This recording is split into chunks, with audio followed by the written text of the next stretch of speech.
again, and welcome to another weekend ride with me, Terry. Now this shows where I went over this weekend. It was a total of 363 miles. 240 of it was actually part of the trip. But I decided it was a good weather, good day, the storm moving in on Sunday, so I took Saturday and decided to go riding. As normal, started out on my trip on Fallon and headed in towards Carson. This is actually passing Lahontan Reservoir. The little mound of berm that's right next to the road is Highway 50. I was actually looking out here because they just opened all the canals, and so the water is starting to drain out of the reservoir and go off into the fields and farms of Fallon. The neat thing is that little point that's right there over to the left and the island is actually a quarter-mile apart, and I know that because I went kayaking out there. So Saturday morning, first thing, heading out through Carson, going up towards the freeway and on towards Lake Tahoe. Now this little car right here is actually my dad. He agreed to film me as I was going up so I would have a little bit more angles to use on these different videos. I love my dad. He's such a good guy. The first stop on the way up towards the top of Highway 50 is, of course, Spooner Lake. There's a lot of different things you can do around there. But my goal was heading around the lake, so I turned north on Highway 28 towards Incline Village. Gives you a good view of the east side of the lake. We're passing Sand Harbor here. But most of the lake on this side is kind of a rocky cove, very steep, bouldery granite, and there's a lot of places you can pull off on the side of the road just to go down to the lakeside. You can usually see piles of cars at the various access points. After you pass through Incline Village and continue on, you actually go through Nevada to California. Yay! And, of course, the Calneva Club, which is right there. Now, as I went through we passed through Carnelian Bay, and the cool thing is there's a really neat geocache out there in the middle of the lake. It's called Depth Perception. This is Fanny Bridge in Tahoe City, but nobody was standing on the bridge, so I can't show you why it's called Fanny Bridge. But anytime I go around the lake, the west side is a lot more developed than the east side because it's easier access, different orientation here. So you can see a lot of piers, a lot of houses, a lot more towns. There's just more on this side, but I call the east side prettier. Anyway, my favorite part on the entire trip around the lake is coming up here and overlooking Emerald Bay. Unfortunately, when you're heading south around Emerald Bay, it's kind of hard to see the bay. But there are a couple places where you can pull over and stop. You can hike down to Eagle Falls, or you can hike down to Viking's Home, which is a beautiful home built right at the mouth or at the end of the bay. Great construction, really takes a tour through there. You can also take your kayak out there and go out towards the middle of the island and hike up towards the tea house. The paddle wheelers, the Tahoe Queen and Miss Dixie, do go through this lake, go through the bay. And it's kind of fun when you're on a sailboat racing those two paddle wheelers. But as you leave, this is why I like going counterclockwise around the lake, because you get up on this ridge, and on one side of you, you have Emerald Bay. On the other side, you've got Fallen Leaf Lake, and you really do feel like you're on top of the world. Occasionally, I'll do the stupid thing where, in the movie Titanic, where Leonardo DiCaprio's got his arms flung out, yeah, king of the world! That's kind of what you feel like up here. But the thing is that the lakeshore is down beneath us, and it's a steep drop. So wherever there's a steep drop in cars, you get a lot of these hairpin turns, and these things are tight. So you ease around the corner, and then don't get congratulating yourself too much because there's another one. And of course you pass by a couple campgrounds that are up here. But, again, don't be too distracted because they're not done with the hairpins, because here comes another one.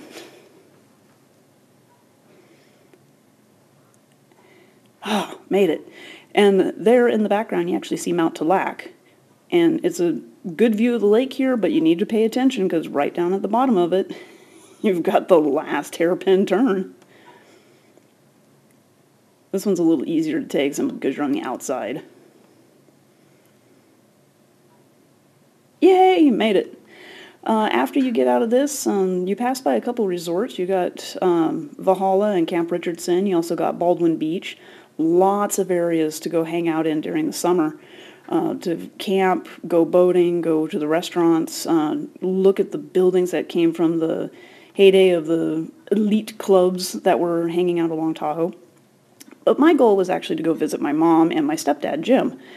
Unfortunately, my mom was really sick, and Jim had just gotten finished waxing his bike, so he said, let's go ride. So I'd like to introduce you to Sydney. Sydney is a Harley-Davidson, and we're kind of an odd couple whenever we go riding. But we decided to go over Luther Pass and go up towards Carson Pass. And as we're looking along, this is my view of Sydney as we were going. It was a pretty good ride, not too bad. And yeah, that wasn't my view. This is my view of Sydney. Way up there. Bye, Sid. What's going on, dude? But yes, you can see it's still very beautiful through here and lots of snow. And yeah, I'm lying to you again.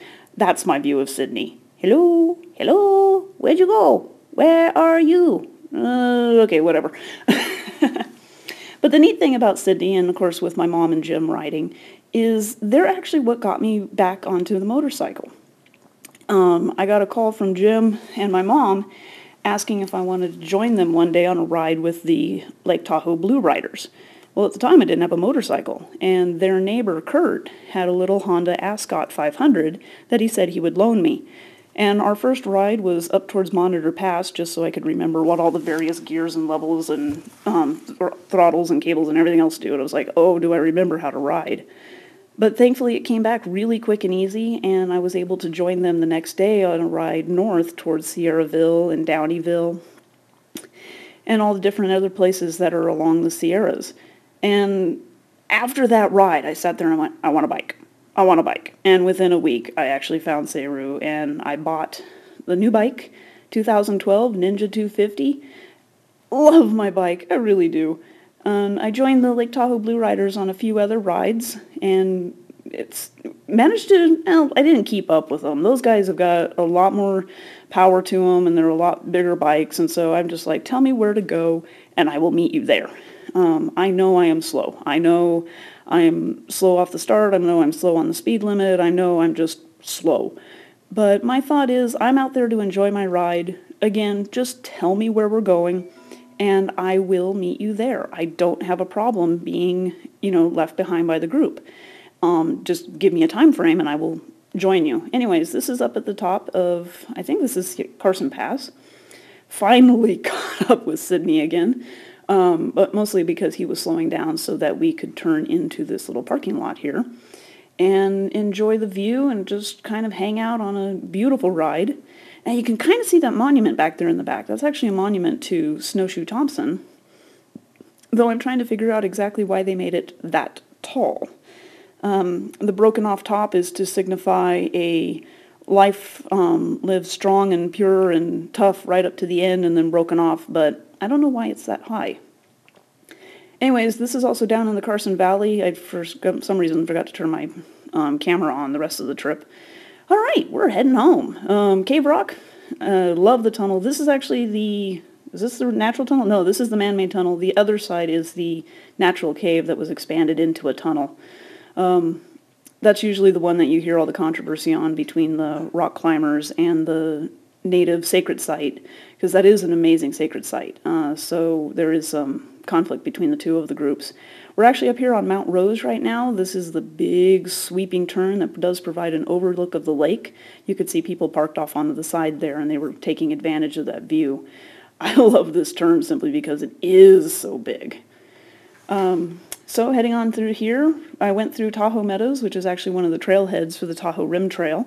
And also, this is the summit and the trailhead to actually go up to the top of Mount Rose, which is just coming into view right there. It's the big, beautiful mountain, highest point in Washoe County. And it was cold up here. Obviously, you can still see that there's snow. I didn't realize how cold. I was really chilly coming down.